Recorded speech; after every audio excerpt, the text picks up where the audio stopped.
Hello everyone, welcome to complex engineering. तो अभी हम लोग बात करने वाले स्टेप डाउन चॉपर के बारे में।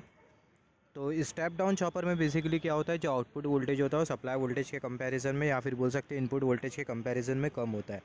इन step down chopper output voltage is lesser और equal to the input voltage. जो आउटपुट वोल्टेज होता है वो लेसर दैन इक्वल टू होता है किसके कंपैरिजन में, इनपुट वोल्टेज के, या फिर आप बोल सकते हो सप्लाई वोल्टेज के।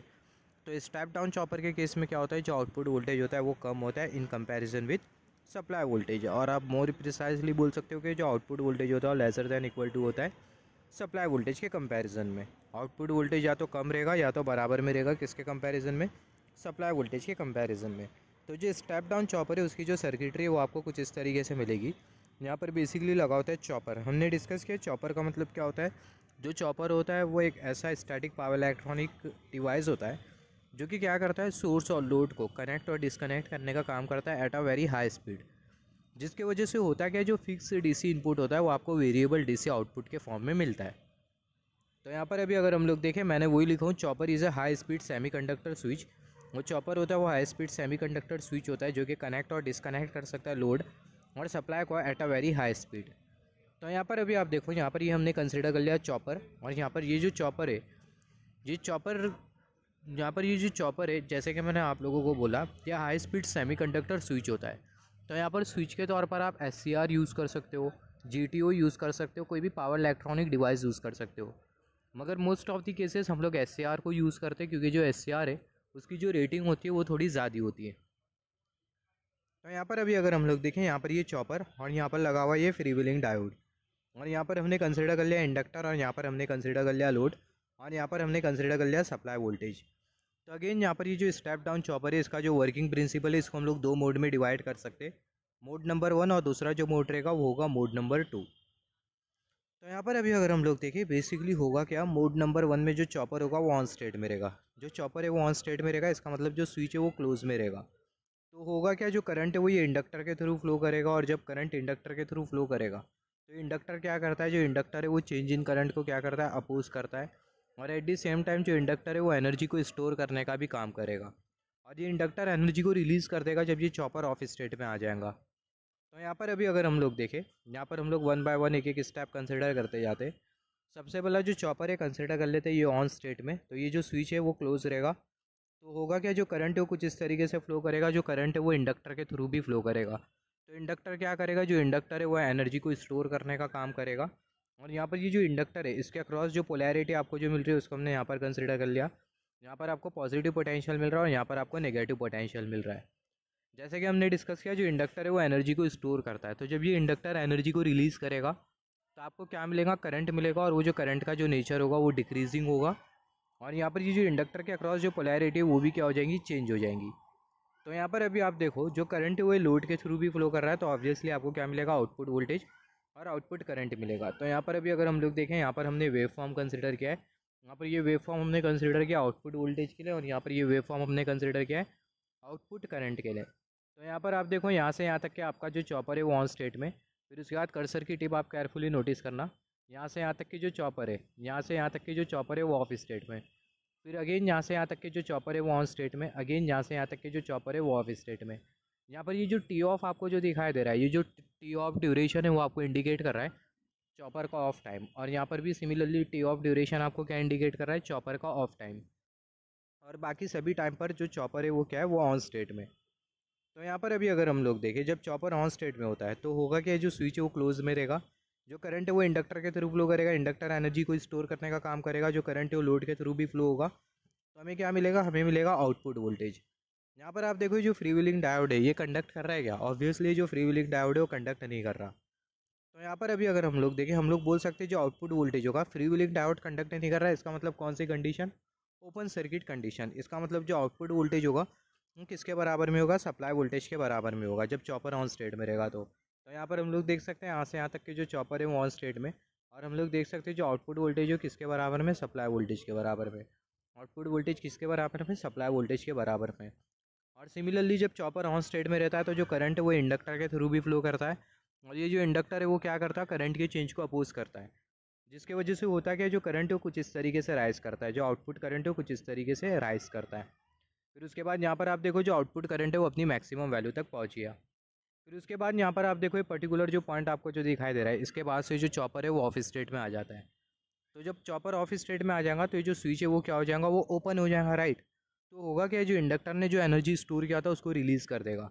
तो ये लूप में करंट फ्लो होने लगेगा और जो फ्री व्हीलिंग डायोड है वो कंडक्ट करेगा। तो यहाँ पर हम लोग देख सकते हैं जो इंडक्टर है वो एनर्जी को रिलीज़ कर दे, और जब इंडक्टर एनर्जी को रिलीज़ कर देगा तो जो इंडक्टर के अक्रॉस जो पोलैरिटी होगी वो भी क्या होगी, वो चेंज हो जाएंगी। जब इंडक्टर एनर्जी को स्टोर कर रहा था तो यहाँ पर पॉजिटिव पोटेंशियल बन रहा था, यहाँ पर नेगेटिव पोटेंशियल बन रहा था। अभी जो इंडक्टर है वो क्या कर रहा है, एनर्जी को रिलीज़ कर रहा है, तो पोलैरिटी चेंज हो जाएंगी। यहाँ पर नेगेटिव पोटेंशियल बन जाएगा, यहाँ पर पॉजिटिव पोटेंशियल बन जाएगा, और ये वाले लूप में करंट फ्लो करने लगेगा और जो फ्री व्हीलिंग डायोड है वो क्या करेगा, कंडक्ट करेगा। और यहाँ पर ये जो करंट जो फ्लो कर रहा है वो कुछ इस तरीके से रहेगा कि जो करंट है इसका जो नेचर होगा वो डिक्रीजिंग होगा। यहाँ पर हम लोग देख सकते हैं जो आउटपुट करंट है वो हमें डिक्रीजिंग नेचर का मिल रहा है। फिर उसके बाद अगर आप देखो ये पर्टिकुलर पॉइंट पर अगेन क्या होगा, आपका जो चॉपर है वो ऑन स्टेट में आ जाएगा। तो जब चॉपर ऑन स्टेट में आ जाएगा तो अगेन क्या होगा, जो आउटपुट वोल्टेज होगा वो किसके बराबर में होगा, सप्लाई वोल्टेज के बराबर में होगा।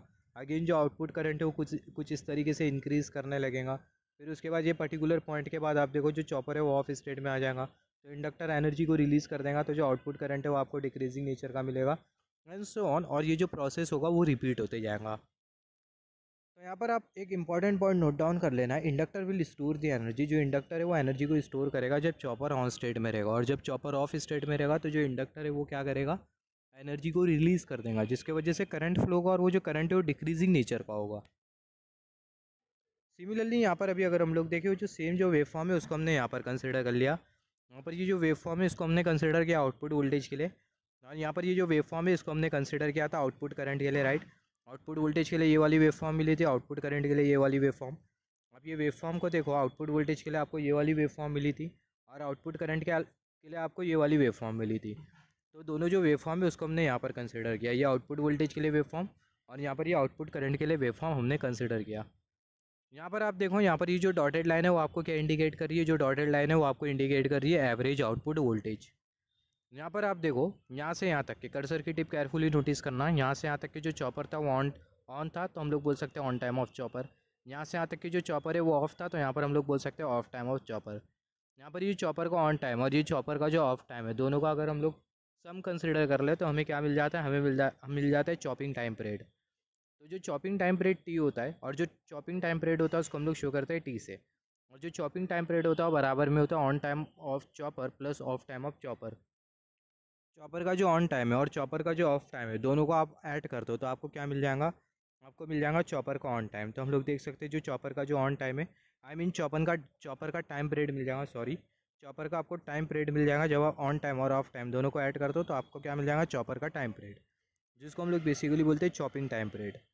तो यहाँ पर अभी अगर हम लोग देखें, यहाँ पर हम लोग बोल सकते हैं जो एवरेज आउटपुट वोल्टेज है वी है वो किसके बराबर में रहेगा, supply voltage into on time of chopper, और डिनोमिनेटर में हमने कंसिडर कर लिया चॉपिंग टाइम पीरियड। उसके आगे हम लोग फर्दर कुछ इस तरीके से लिख सकते हैं, average output voltage is equal to, यहाँ पर ये जो वी एस है उसको हमने यहाँ पर कुछ इस तरीके से लिखा, आप देख सकते हो। यहाँ पर ये जो वी एस है उसको हम लोग टी ऑन अपॉन टी के राइट हैंड साइड में लिख देंगे, तो हमें यहाँ टी ऑन अपॉन टी, और यहाँ पर ये वी एस। यहाँ पर ये चॉपर का जो ऑन टाइम होता है और ये जो चॉपिंग टाइम पीरियड होता है, दोनों का अगर हम लोग रेशियो कंसिडर कर ले तो हमें क्या मिल जाता है, हमें मिल जाता है अल्फ़ा, जो कि होता है ड्यूटी साइकिल। मतलब यहाँ पर ये जो चॉपर का जो ऑन टाइम और ये जो चॉपिंग टाइम पीरियड है दोनों का जो रेशियो होता है उसको हम लोग बोलते हैं ड्यूटी साइकिल। यहाँ पर आप देख सकते हैं on time of chopper upon chopping time period, ये दोनों का जो रेशियो होता है वो होता है ड्यूटी साइकिल, और जो ड्यूटी साइकिल है उसको हम लोग शो करते हैं अल्फ़ा से। तो आपको मिल जाएगा average output voltage is equal to alpha times supply voltage. यहाँ पर आप देखो, यहाँ पर ये जो अल्फ़ा है इसकी जो वैल्यू है, ये अल्फ़ा बहुत इंपॉर्टेंट पैरामीटर है, आपको नोट डाउन करना होगा। तो ये जो ड्यूटी साइकिल अल्फ़ा होता है वो आउटपुट वोल्टेज को कंट्रोल करने का काम करता है। और यहाँ पर ये जो अल्फ़ा की जो लिमिट होती है वो 0 के कंपैरिजन में ग्रेटर होती है और 1 के कंपैरिजन में लेसर होती है। तो अल्फ़ा की जो लिमिट होती है वो 0 के कंपैरिजन में ग्रेटर दैन इक्वल होती है और 1 के कंपैरिजन में लेसर दैन इक्वल होती है। और जैसे कि मैंने आप लोगों को बोला, यहाँ पर ये जो अल्फ़ा होता है जिसको हम लोग बेसिकली बोलते हैं ड्यूटी साइकिल, यहाँ पर ये जो अल्फ़ा होता है वो आउटपुट वोल्टेज को कंट्रोल करने का काम करता है। यहाँ पर अभी अगर हम लोग देखें, यहाँ पर हम लोग दो केसेस कंसिडर करते हुए चलते हैं। यहाँ पर हमने कंसिडर कर लिया केस नंबर 1 और यहाँ पर हमने कंसिडर कर लिया केस नंबर 2। केस नंबर 1 में क्या होगा, जो चॉपर होगा वो ऑन स्टेट में रहेगा। तो जब चॉपर ऑन स्टेट में रहेगा तो यहाँ पर ये जो अल्फ़ा आपको जो दिखाई दे रहा है इसकी जो वैल्यू कितनी रहेगी, 1 रहेगी। तो यहाँ पर आप देखो जो अल्फ़ा उसकी जो वैल्यू है 1 रहेगी। तो यहाँ पर आप अगर 1 पुट कर दो, यहाँ पर आप अल्फ़ा की जगह आप अगर 1 पुट कर दो तो आपको एवरेज आउटपुट वोल्टेज मिल जाएगा जो कि बराबर में होगा VS के। जहाँ पर हम लोग देख सकते हैं एवरेज आउटपुट वोल्टेज वो हमें किसके बराबर में मिल गया, VS के बराबर में मिल गया। तो यहाँ से हम लोग बोल सकते हैं जो आउटपुट वोल्टेज हो किसके बराबर में, सप्लाई वोल्टेज के बराबर में, जब चॉपर ऑन स्टेट में रहता है। तो ये हमने डिस्कस भी किया था, जब चॉपर ऑन स्टेट में रहता है तो जो करंट है वो यहाँ से फ्लो करता, फ्री व्हीलिंग डायोड के थ्रू फ्लो नहीं करता। फ्री व्हीलिंग जो डायोड होता है वो ऑफ स्टेट में रहता है, हैंस ओपन सर्किट कंडीशन होती है। हैंस जो आउटपुट वोल्टेज होता है वो किसके बराबर में होता है, सप्लाई वोल्टेज के बराबर में होता है। जो कि हमें ये वाला मैथमेटिकल रिलेशन भी बोल रहा है, कि जो एवरेज आउटपुट वोल्टेज हो किसके बराबर में, सप्लाई वोल्टेज के बराबर में। केस नंबर 2 कंसिडर कर लेते हैं जिसमें जो चॉपर है वो ऑफ स्टेट में रहेगा। केस नंबर 2 जिसमें चॉपर ऑफ स्टेट में रहेगा। तो जब चॉपर ऑफ स्टेट में रहता है तो जो अल्फ़ा की जो वैल्यू होती है वो कितनी होती है, 0 होती है। तो यहाँ पर आप देखो ये जो अल्फ़ा की जो वैल्यू है वो है 0 टाइम्स VS आपको क्या मिल जाएगा, 0 मिल जाएगा। तो एवरेज आउटपुट वोल्टेज आपको कितना मिल जाएगा, 0 मिल जाएगा। तो एवरेज आउटपुट वोल्टेज आपको कितना मिला, 0 मिला। यहाँ पर अब तक के हमने डिस्कस किया चॉपर के बारे में, स्टेप डाउन चॉपर के बारे में हमने डिस्कस किया। अब तक के हमने यही नहीं देखा कि ये जो स्टेप डाउन चॉपर होता है वो किस तरीके से स्टेप डाउन करने का काम करता है, आउटपुट वोल्टेज को किस तरीके से स्टेप डाउन करता है उसके बारे में अब तक के अभी हमने डिस्कस नहीं किया। तो उसके बारे में हम लोग डिस्कस करते हैं। यहाँ पर हमने कंसिडर किया, यह वेव फॉर्म हमने कंसिडर किया। मान लेते हैं यहाँ से यहाँ तक के जो चॉपर है वो ऑफ स्टेट में, और जो ऑफ टाइम है वो कितना है, वो है 2 सेकेंड। सिमिलरली आप देखो यहाँ से यहाँ तक के जो चॉपर है वो ऑन स्टेट में, तो जो ऑन टाइम है वो भी है 2 सेकेंड। सिमिलरली यहाँ से यहाँ तक के जो चॉपर है वो ऑफ स्टेट में, तो जो ऑफ टाइम है वो है 2 सेकेंड। और यहाँ से यहाँ तक के जो चॉपर है वो ऑन स्टेट में, तो जो ऑन टाइम है वो है 2 सेकेंड। मतलब जो चॉपर उसका जो ऑफ टाइम और जो ऑन टाइम आपको जो मिल रहा है वो आपको कितना मिल रहा है, 2 सेकेंड मिल रहा है। जो चॉपर है वो 2 सेकेंड के लिए ऑफ स्टेट में रहता है, फिर उसके बाद जो चॉपर है वो 2 सेकेंड के लिए ऑन स्टेट में रहता है। तो यहाँ पर आप देखो अगर हम लोग चॉपर टाइम पीरियड कंसिडर करें तो बराबर में रहेगा on time plus of time. On time आपको कितना मिल रहा है, 2 सेकेंड। ऑफ टाइम भी आपको मिल रहा है 2 सेकेंड। दोनों को ऐड कर दो आपको चॉपर टाइम पीरियड मिल जाएगा 4 सेकेंड। हमने डिस्कस किया है कि जो ड्यूटी साइकिल होता है वो रेशियो होता है on time of chopper upon chopper time period. तो यहाँ पर चॉपर का जो ऑन टाइम है वो कितना है, वो है 2 सेकेंड। और यहाँ पर ये जो चॉपर टाइम पीरियड है वो कितना है, वो है 4 सेकेंड। कैलकुलेट करेंगे हमें मिल जाएगा हाफ। तो अल्फ़ा की जो वैल्यू हमें जो मिल रही है वो मिल रही है हाफ।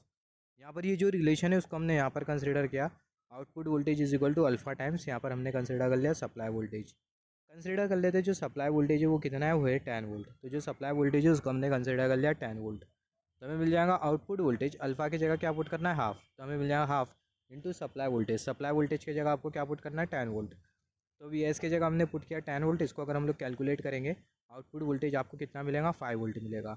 आपने सप्लाई वोल्टेज कितना कंसिडर किया था, 10 वोल्ट।